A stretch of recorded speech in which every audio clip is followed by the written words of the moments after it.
The first lesson, cruelty masquerading as power. The galaxy prided itself on its education. The Council of Worlds taught younglings of every race the same curriculum: history, diplomacy, and the proper way to manage lesser species.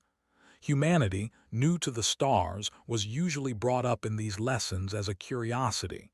Weak, primitive, uncivilized. So it was no surprise when a group of alien academies staged a demonstration for their students. A show and tell on the proper treatment of humans. On a gleaming dais orbiting a neutral system, a human envoy was paraded before them. Shackled, bloodied, mocked. He had come to negotiate safe trade routes.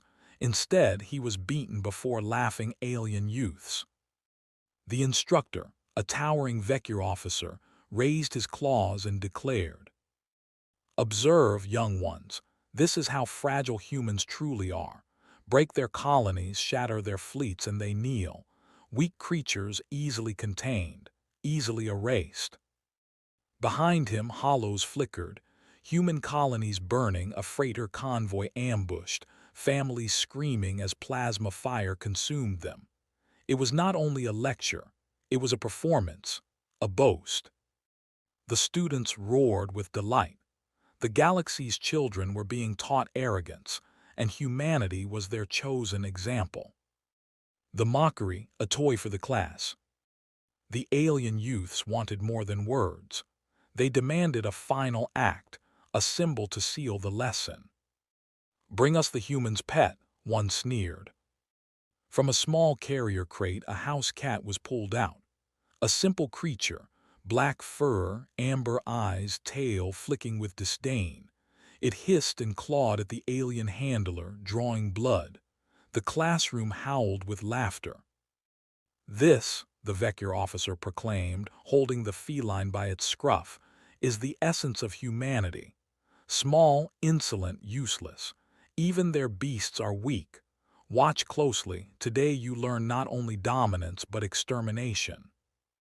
The cat's amber eyes fixed on the crowd, calm, patient, utterly unconcerned. The alien youths leaned forward, savoring the humiliation to come. They had no idea they were seconds away from rewriting the galaxy's history. The silence before the storm. News of the lesson traveled quickly. The video feeds leaked. Billions across the stars watched alien children laugh as a human envoy was broken, as his cat was dangled like a toy. On Earth there was no laughter, there was silence. The kind of silence that comes before storms, before artillery, before vengeance. Generals shut their doors, admirals recalled ships, politicians canceled speeches mid-sentence. Every screen went dark as orders spread. The galaxy mistook the quiet for submission. They believed Earth was paralyzed. They did not know that humanity's silence is the sound of blades being sharpened. The first warning, shadows on the edge. A week later, the Academy world received its first omen. Sensors at the edge of their system detected movement, vast, deliberate, coordinated.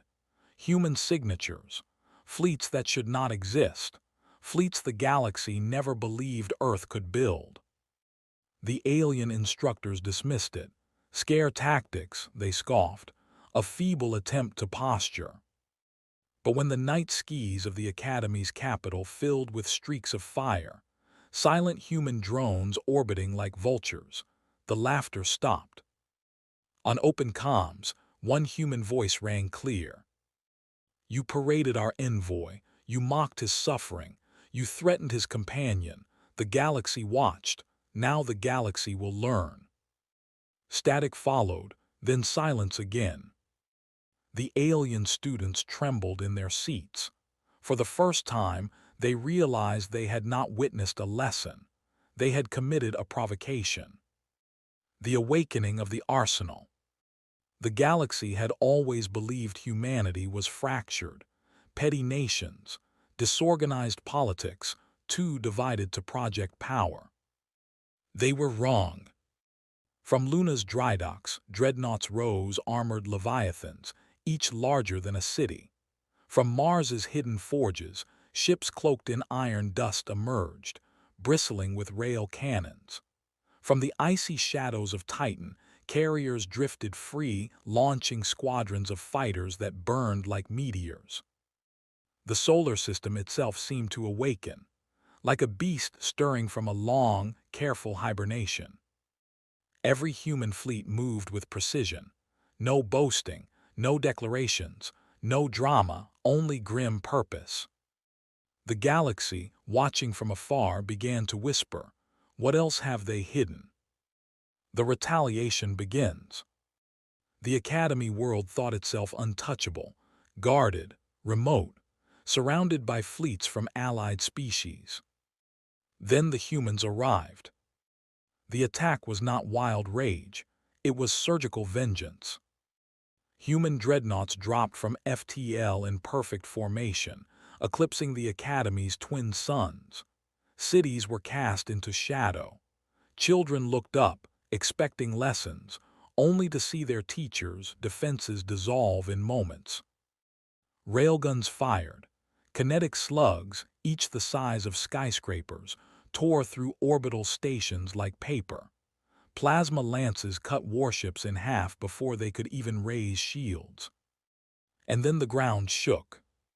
Human drop pods slammed into the surface like falling stars.